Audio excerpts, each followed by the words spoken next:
피를 먹지 말라 하는 말씀 생각해 봤습니다. 이제 곧 가나안에 들어가 정착해서 살 때 소와 양 같은 집짐승을 잡아 그 고기를 먹듯이 노루나 사슴 같은 덜 짐승의 고기도 식물로 먹되 피는 먹지 말라고 당부하셨습니다. 왜요? 피는 곧 생명인즉 내가 그 생명을 고기와 함께 먹지 못할지니라 그러셨습니다. 생존을 위해서 집짐승, 덜짐승의 고기를 양식으로 삼는 것은 허락하셨지만 생명의 존엄성은 결코 범해서는 안 된다는 뜻이었습니다. 짐승의 생명일지라도 존중해야 옳고 마땅하다는 게 피를 금하신 규례의 근본적인 취지였습니다. 부득이 고기는 식량으로 삼되 식물로 삼되 피는 존중하라. 피는 범하지 말라. 피는 생명이다. 생명은 사람의 생명이나 짐승의 생명이나 다 귀한 것이다. 그러니 생명은 함부로 다루지 말라. 고기와 함께 먹지 말라.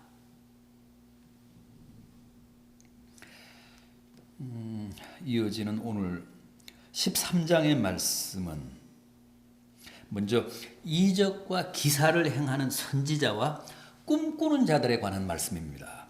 1절 이하를 보십시오. 너희 중에 선지자나 꿈꾸는 자가 일어나서 이적과 기사를 내게 보이고 그가 내게 말한 그 이적과 기사가 이루어지고 너희가 알지 못하던 다른 신들을 우리가 따라 섬기자고 말할지라도 너는 그 선지자나 꿈꾸는 자의 말을 청종하지 말라.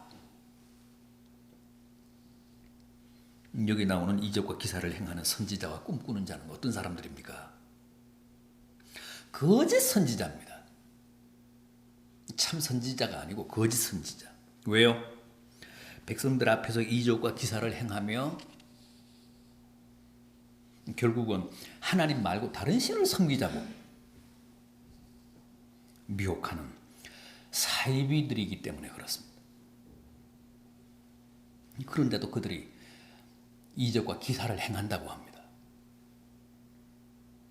그들이 큰 소리치는 이적과 기사를 백성들 앞에서 다 행한다는 거예요. 그러면서 하나님 말고 여호와 말고 우리가 다른 신을 섬기자. 다른 이방신이 더 좋다. 더 훌륭하다. 우리에게 더 덕이 된다. 그들이 우리에게 더 많은 복을 준다. 그러면서 백성들을 미혹한다는 겁니다. 내가 꿈을 봤다. 꿈을 봤더니 신이 내게 이런 계시를 하더라.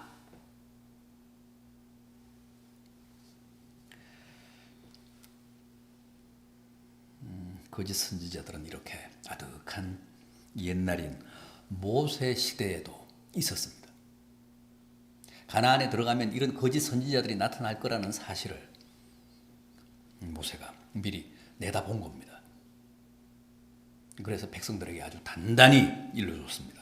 아무리 대단한 이적과 기사를 행하며 환상을 봤다, 꿈을 꿨다며 백성들을 미혹할지라도 거기에 동조하지 말아라.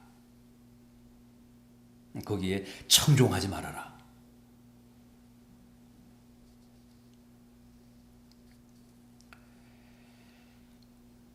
결국 그런 선지자들의 목적은 하나님 말고 다른 신을 섬기자는 겁니다. 하나님을 떠나 다른 신을 섬기려 하려는 게 그들의 속셈이고 궁극적인 목표입니다. 따라서 아무리 신기한 기적을 행하고 이적을 베푼다고 할지라도 아무리 황홀한 무슨 환상을 보고 꿈을 꾸었다고 백성들 앞에서 전파할지라도 거기에 따르지 말아라. 거기에 청종하지 말라고 당부하십니다. 그런데 하나님은 때로 이런 거짓 선지자들을 그냥 두고 보십니다. 왜 그러신다고 합니까?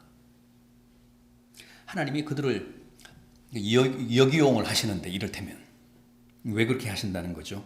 3절을 보십시오. 이는 너희의 하나님 여호와께서 너희가 마음을 다하고 뜻을 다하여 너희의 하나님 여호와를 사랑하는 여부를 알려 하사 너희를 시험하심이니라. 거짓 선지자들의 미혹을 통해서 하나님이 백성들을 시험해 보신다고 합니다. 정말 이 백성이 나를 마음을 다하고 뜻을 다하여 사랑하는지. 늘 뭐 입으로는 그러는데 말로는 그렇게 고백을 하는데 정말 이들이 마음을 다하고 뜻을 다하고 온 힘을 다해 나를 사랑하는가 그렇지 못한가를 그런 거짓 선지자들의 미혹을 통해서 확인하시고 시험해 보시기도 한다는 겁니다. 결국은 뭐 하나님이 나서서 거짓 선지자들의 활동을 막으실 수도 있는데 그냥 두신 거 아닙니까? 그 이유는 그렇게 거짓된 신앙과 참된 신앙을 확인해보는, 시험해보는 기회로 삼으시기 위해서라는 겁니다.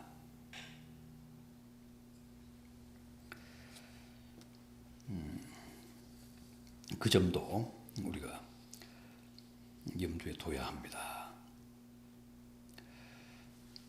그런데 이 거짓 선지자들 하나님이 결국 이들을 어떻게 하라고 이스라엘 백성들에게 분부하십니까? 그들의 미혹을 따르지 말라. 그들에게 청종하지 말라. 그들의 미혹에 넘어가지 말라. 그렇게 당부를 하셨을 뿐만 아니라 그렇게 단속하셨을 뿐만 아니라 죽이라고 하십니다. 왜요? 5절을 보십시오. 그런 선지자나 꿈꾸는 자는 죽이라. 이는 그가 너희에게 너희를 애굽 땅에서 인도하여 내시며 종되었던 집에서 속량하신 너희의 하나님 여호와를 배신하게 하려 하며 너희의 하나님 여호와께서 내게 명하라 명령하신 도에서 너를 내려고 말하였음이니라. 너는 이같이 하여 너희 중에서 악을 제할지니라.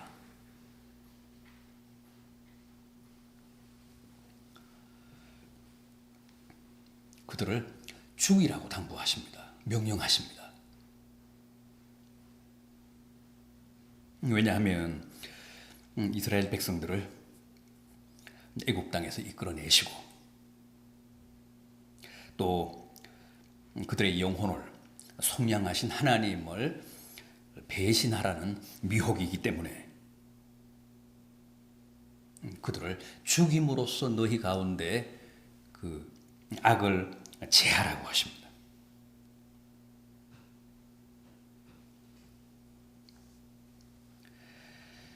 거짓 선지자들에 대한 하나님의 그 입장, 또 거짓 선지자들을 응징하라는 하나님의 명령은 단호하십니다. 뭐 가차없이 죽이라는 겁니다. 그래서 아예 싹을 없애라고 하십니다. 그런데 더 무서운 말씀이 이어집니다. 6절을 보면 거짓 선지자들의 미혹에 먼저 넘어간 가족, 예를 들면 형제라든가 또 자녀라든가 내 품의 아내 혹은 너와 생명을 같이 한 뭐 친구, 전우, 그들이 너를 깨어 다른 신을 섬기라고 할지라도 그들을 따르지 말고 또 그들을 긍휼히 여기지도 말고 애석하게도 생각하지 말고 또 그 사실을 숨기려고 하지도 말고 용서하려고도 하지 말고 죽이라고 합니다. 죽이되 네가 먼저 죽이라. 네가 먼저 그 손을 대라고 하십니다. 10절을 보면 내 하나님 여호와에게서 너를 꾀어 떠나게 하려 한 자이니 너는 돌로 쳐 죽이라.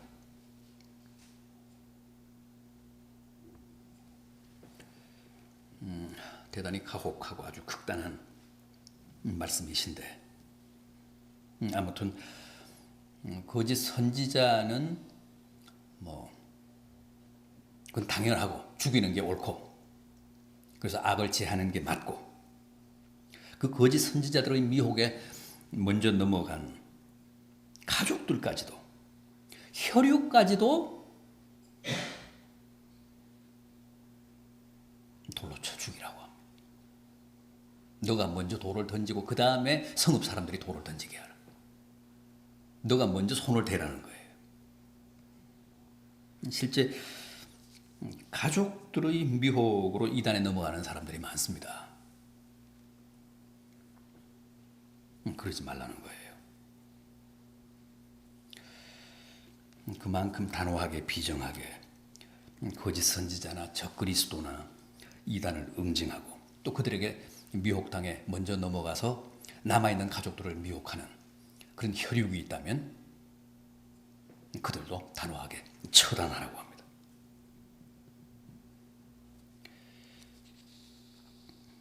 이게 참 현실적으로는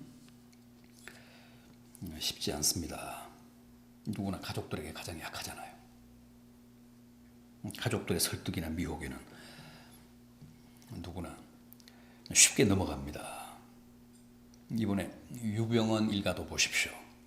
가족 형제들이 다 연루돼 있고 뭐 다 깊이 관여해온 사실이 드러나서 줄줄이 구속도 되고 또 수배 중에 있지 않습니까?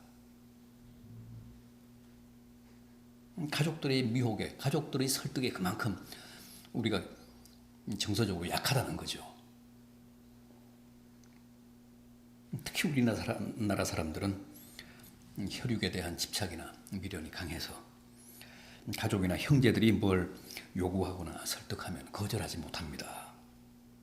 거기에 뭐 어쨌든 동조하거나 또 가담하게 되기가 쉽습니다.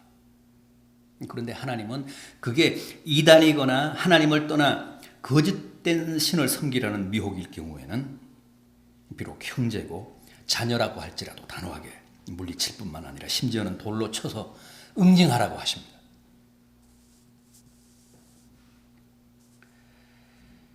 그런데 거짓 선지자에 대한 하나님의 경계는 거기서 끝나지 않습니다. 그 12절 말씀을 보면 이런 얘기가 나옵니다. 어느 한 성읍에서 한 불량한 사람이 일어나서 사람들을 선동해 그 성읍 사람들이 그 미혹에 많이 넘어간 경우, 그래서 하나님 외에 다른 신을 섬기게 된 경우, 너는 먼저 그 사실을 자세하게 확인해보고 그 소문과 소식이 정말 사실로 드러나면 어떻게 하라고 합니까? 그 성읍 주민들을 다 칼로 죽이고, 심지어는 그들이 기르던 가축까지도 다 칼로 진멸한 후에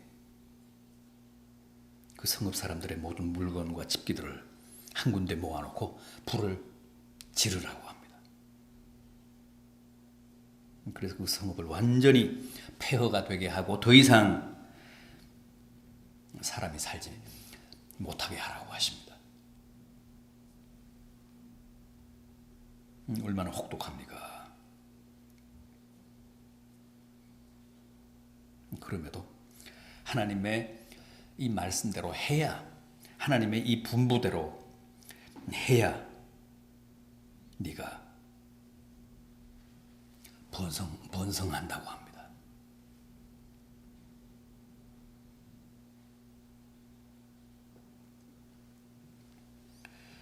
하나님의 이 명령대로 다 지켜야 복되다고 하십니다. 너희의 날이 장구할 거라고 하셨습니다.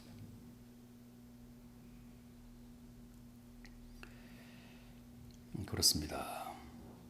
가나안 입성을 목전에 둔 이스라엘 백성들을 향해 하나님이 모세를 통해서 가장 강조하신 게 바로 우상을 삼가고 거짓 선지자들의 미혹을 물리칠 뿐만 아니라 그들을 단호하게 죽이라는 겁니다. 응징하라는 겁니다. 이것은 하나님이 이기적이시거나 배타적이셔서가 아니라 원래부터 다른 신은 없고 다 거짓이고 사기이기 때문에 거기에 속거나 현혹되어 없는 신을 마치 있는 신처럼 숭배하는 어리석음과 목매함에 빠지지 말라는 겁니다. 이스라엘 백성들의 사랑을 하나님이 독점하기 위해서 다른 신을 섬기지 못하게 하신 게 아니라 그 거짓된 신의 배후에는 마귀가 있기 때문에 마귀를 섬김으로 결국은 패가 망신하는 불행에 빠지지 말라는 겁니다.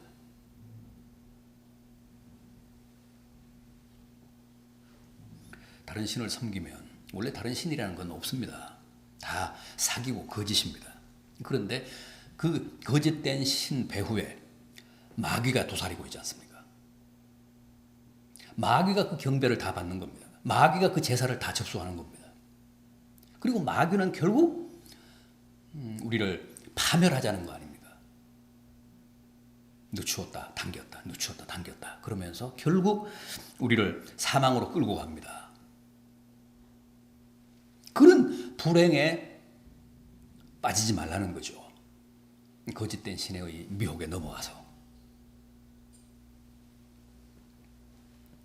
다 우리를 위한 겁니다. 우리의 행복을 위해서, 우리의 영원한 삶을 위해서 하나님이 이렇게 과격하고도 극단한 처방을 내리시며 거짓 선지자에게 미혹당하지 말라고 당부하고 계신 겁니다. 오죽하면 거짓 선지자들을 다 죽이라고 하셨겠습니까? 가족이나 형제나 자식이 다른 신을 섬기자고 해도 그들의 미혹에 넘어가지 말고 오히려 그들을 돌로 쳐서 죽이되 긍휼히 여기지도 말고 애석해 하지도 말고 용서하지도 말고 네가 먼저 돌을 던져라. 혹은 한 성읍에 많은 사람들이 거짓 선지자의 미혹에 빠졌을 경우 그 성읍 사람들을 다 칼로 죽이라. 짐승까지도 죽여라. 그들이 쓰던 모든 물건들을 거리로 끌어내어 다 불태우라. 그리고 그 성읍을 폐쇄하라.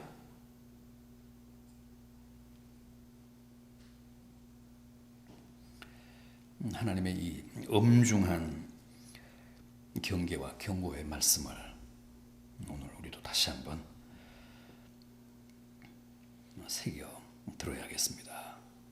그리고 이 말씀이 이단과 우상 숭배에 대한 큰 경종이 되기를 기원해 마지 않습니다.